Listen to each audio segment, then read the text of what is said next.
Another great Satanist, in quotes, was an Italian poet called Carducci, who wrote a hymn to Satan in the mid-19th century. It's one of the classic works of Italian literature in Italian. It's a great poem. And he's saying what I'm saying here about the Satanists. He's praising Satan for giving wisdom and knowledge to human beings, instead of wanting to keep us as little slaves and serfs. Another great figure, Satanist if you want, was Bakunin, who was a Russian revolutionary at the time of Marx, and he was the founder of anarchism politically. He disagreed with Marx, and he didn't think that what we needed was all to become part of a great communist state run by a big brother government, like the Soviet Union or China became, in which everything we do would be monitored by the state. No, he said we want freedom. Bakunin wanted a world in which our full potential, our genius, if you want, is realised individually, but we collectively choose to share our labour. If somebody enjoys farming, let them do farming. Somebody enjoys working in libraries, let them work in libraries. It should be our free choice. We shouldn't be slaves. And he wanted a reformed economic system, just as much of a revolutionary as Marx, but I think more ethically intelligent than Marx, actually. Because Marx was a sort of ponderous guy who the wheels of his mind turned quite slowly, unfortunately, and that enabled Lenin and Stalin to create this system of oppression which they call Marxism. No, Bakunin was cleverer than that, and he was a worshipper of the spirit of freedom and rebellion, which is Satan. And there are others that I could name. The first communist in Britain was a man called Goodwin Barmby, who was an intellectual around that time, mid-19th century. He became a Unitarian, which we looked at when we looked at Christianity. He wanted enlightenment and reconciliation for everyone, including Satan. He said, look, it's time God and Satan stopped their quarrel and they made up. Like Satan was once the great top angel of the heavens, and he was kicked out of heaven because God got angry with him. Well, Barmby said, look, let the past be past, let's make up and be friends now. And he wrote a book about how in the true communist world, even God and the devil will become friends. They'll bury the hatchet. I mean, he was a visionary guy.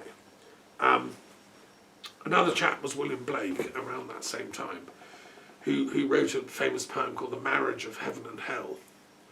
I mean, most of what Satan gets up to that gets a bad name for Satanism is physical pleasures, drinking, enjoying the sexuality, enjoying dancing, music.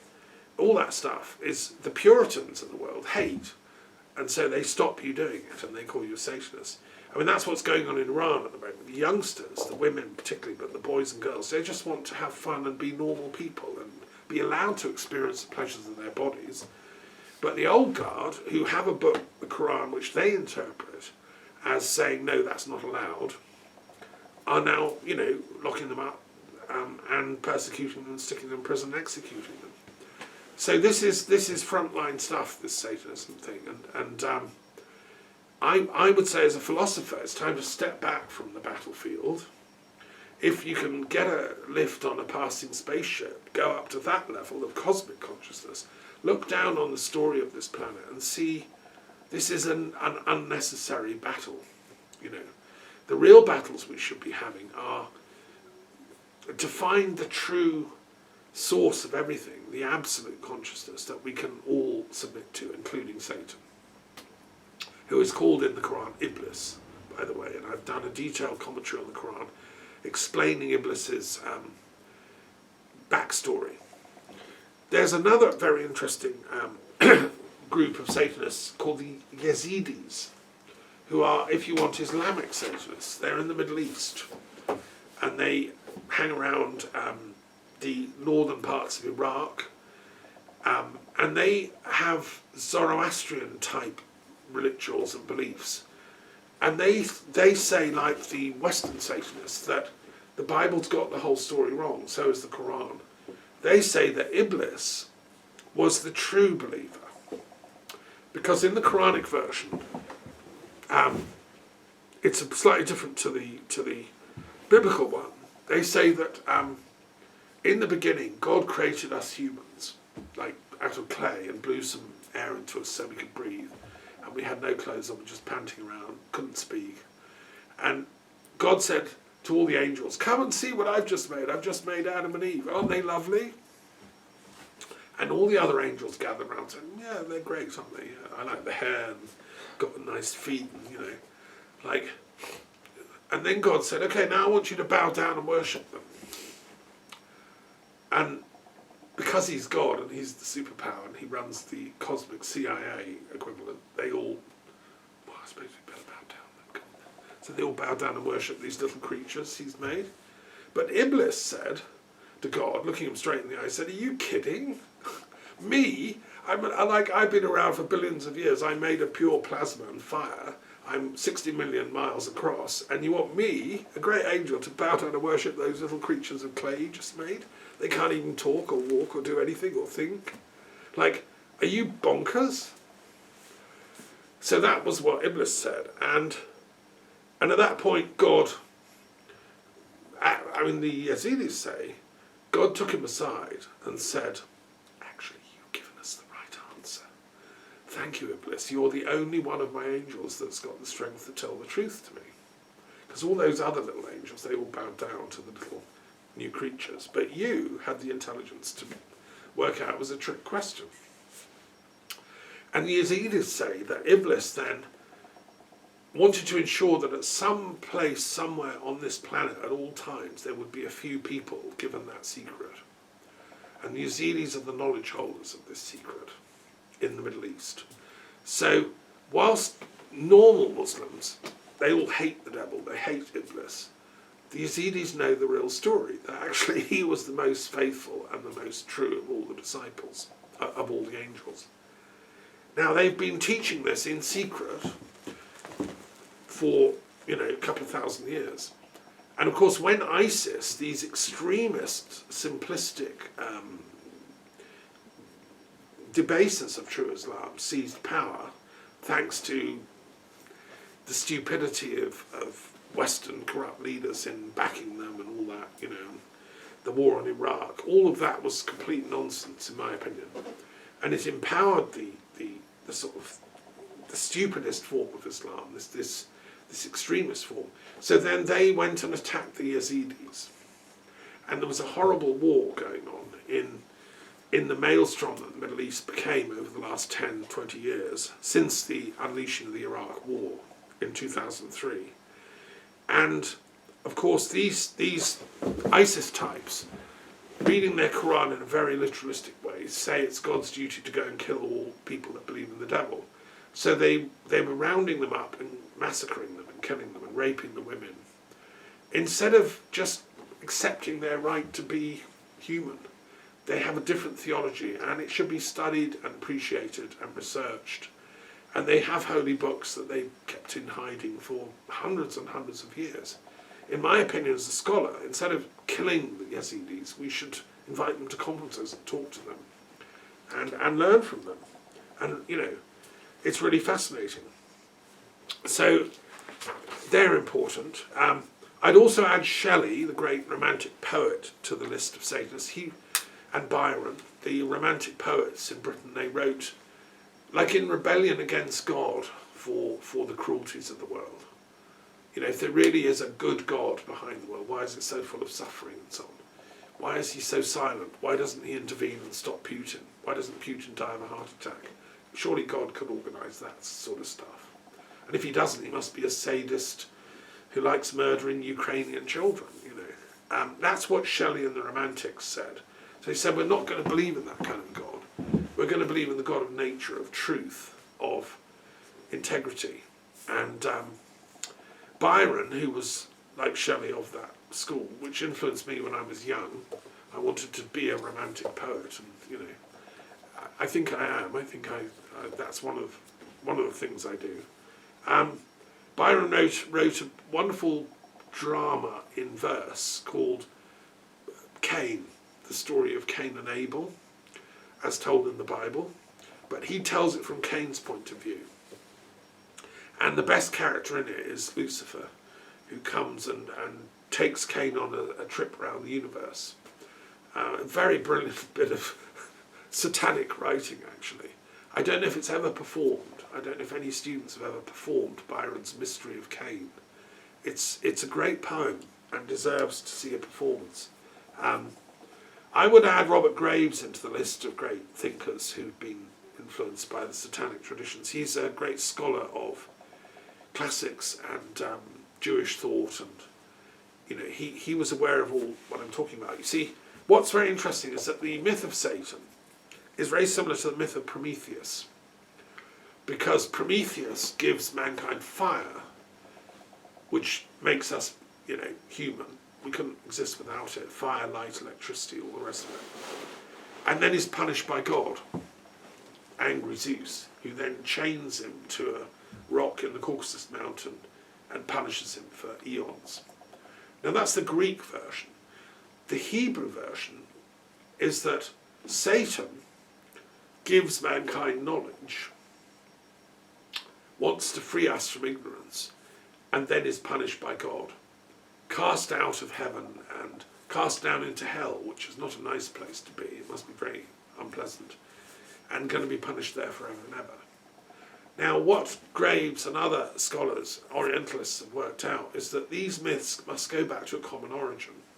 It must be that the ancestors of the people that wrote the Bible and came up with the Satan story in Genesis, and the Greeks who came up with the Prometheus story, must go back to the similar tribes in ancient times, like 10,000 years before they were written down.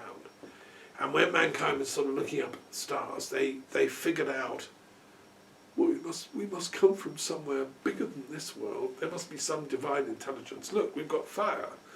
We're grateful, let's do a dance. Let's have a dance, and that began what we call Satan worship or Prometheus worship. And it's interesting that in Plato's Athens, there was a running race every year that left the Platonic Academy's grounds at night, and the runners used to carry torches of light burning through the streets of Athens in 4th, 5th century BC Athens. They would then run to the Temple of Athena on the Acropolis, and then they'd come back down to the Academy, where Plato was waiting in the garden to greet them, give them hot wine. And those running races were really important, and they're in honour of Prometheus and Athena. And the Athenians had a variation of the legend of Prometheus, that actually Prometheus and Athena had a secret love affair, or what I would call a wisdom affair, and that they created mankind. Because in the Greek story, it's Prometheus that makes man out of clay, and it's Athena that blows the spirit into us, which gives us our intellect, our mind. And Plato, in a sense, by setting up the academy and the grounds of the academy, was in a sense saying this is a secret school dedicated to the worship of Athena and Prometheus and the 9 muses. He built a temple to the 9 muses. So I'm with Plato on this. I think we should celebrate Prometheus, and that's why I think this tradition is interesting. And of course there are sort of New Age Satanists in America, a man called Anton LaVey and Carla LaVey and others who sort of wear funny capes, and they do spells and they invoke Father Satan and they burn incense. I don't quite know what they do. That's sort of high magic ritualistic Satanism. And there are people that follow that, and there are thousands of them. And they're interesting and worth studying academically, as a religious group. One last little story about them.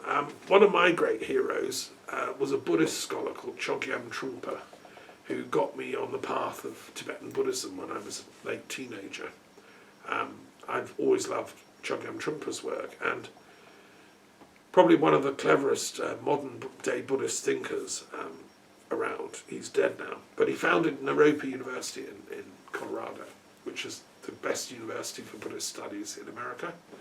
And he used to live in London, and I knew people who were his students, personal students, I never met him personally, but I did go to Samyeling, which is the great monastery in Scotland, which he founded before he went to the Americas. Anyway, this friend of mine, who was a student of Chogyam Trungpa, knew him very well, lived in his circle in London, and said that one time she saw him all dressing up to go out for like a party. She said, "What are you doing, Chogyam? Are you going to like a ball or a wedding or something?" He said, "No, I've been asked by the London Satanists to go and give them a lecture, and so I'm going to give them a talk about Buddhism." And I think that shows the depth of Chogyam Trungpa's work. You see, he wasn't afraid of Satanism. I don't think we should be. From a Buddhist perspective, or a cosmic perspective, Satan is just another being, a deva, a trapped being maybe. And maybe there are people that get stuck in dark places with Satanism, in which case they've got to be brought to the light version. There's a dark version of Satanism where people maybe do horrible rituals and human sacrifice and stuff. Some people might be, sort of tempted to go in that evil direction. And then there are people that do good work and do human liberational stuff and want to make the world a better place and use non-violence. And I think Chogyam Trungpa was going to give a lecture to try and do that. So anyway, there's my take on Satanism. I mean, it's I suppose the values and virtues it believes in are self-illumination, pleasure, mutual joy, enlightenment and liberation from external oppression. And one of the ways that evil seems to replicate itself is there's a sort of law of dialectics whereby the good becomes evil over time. There's like a moral entropy. So, when Russia liberated itself from Stalinism, everyone breathed a sigh of relief, thank God he's gone. And then eventually it liberated itself from sort of state bureaucratic Marxism in the 90s when I went to Moscow for the first time. We all thought, thank God Russia's going to join civilized humanity and we can all have peace talks and things. But then over the last 30 years since the 1990s, peace signing of the Treaty of Paris, Russia fell back into the hands of Putinism, which was old KGB stuff. And the KGB are the inheritors of the Stalinist regime that was set up to torture people if they don't do what they're told. And one of the worst of them was a man called Lazar Kaganovich, who was a Ukrainian Jewish guy who was Stalin's top henchman, who was responsible for killing hundreds of thousands of fellow citizens, particularly Ukrainians. And it was him that engineered the Holodomor, which killed Ukrainians through famine. And, do we want to go back to that? I mean, that's so what we thought was liberation becomes another oppression. So there's we have to keep on our toes, really. And I don't think it matters so much what's on the tin of the label of what you're going by. It's more the ethics that you bring to it in every moment and every situation. Just to use one other example, there is a Russian satanic tradition which perhaps Putin has been influenced by. It's certainly the Alexander Dugin, who is one of its promoters. They follow what's called the traditional school of thought, inspired by a Frenchman called René Guénon. And they have also been reading Nazi intellectuals who, again, were influenced by occult forces, who did practice a kind of dark Satanism, let's call it. They thought that by killing the Jews it would be a good thing for humanity. So they took on themselves the burden, let's kill all the Jews, it's great, it's what God wants. That was Hitler's and his occult circle, which was, I think, an absolutely diabolical fantasy. I mean, Hitler was a low-grade occultist who made a fatal error of anti-Semitism instead of actually doing a degree. If you have a humanities degree, you don't make those errors because you're educated to a different perspective. Unfortunately, in Russia now, over the last 20 years, they've all been reading this stuff. People like Dugin, people that inspire him, people behind Putin. They kind of believe that Nazi propaganda. And now it's no longer the Jews they're against the West. America, France, Britain, capitalism, anything that isn't Putinist, nationalist, strong-centred, state-controlled Russianism.